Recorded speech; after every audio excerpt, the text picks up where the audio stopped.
tanggapin mo lahat ng opportunities.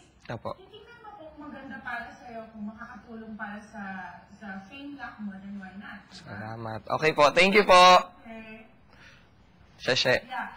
Okay, and then, Monkey, Bigel and Jessica. Opo. Monkey. Okay. Ang Monkey, you always have your way out. Very intelligent. Tagalog po. Monkey. Pwede po Tagalog. Okay. And actually, Monkey is also symbol of wealth.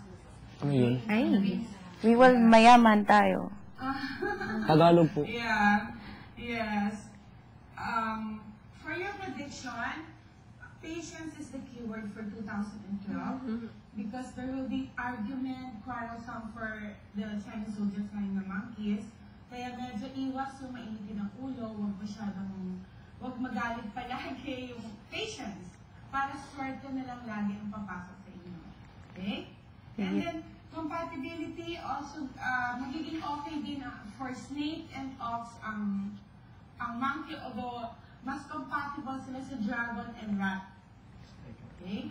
So, para sa Kuya Ting! yes, dragon and rat. And then, divine and king and pamu.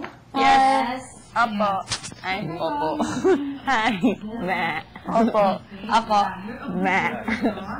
So both are also sincere people, they're really nice people, compassionate, okay? And for 2012, same with Monkey, it's actually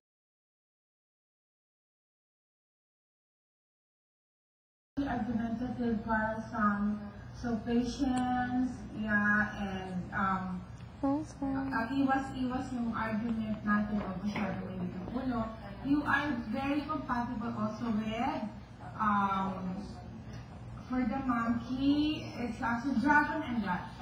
Dragon and rat. Dragon and rat. Kami? For goat? Oo. Okay, do you have other concerns? Dragon and rat. Are you good? Oo, salamat.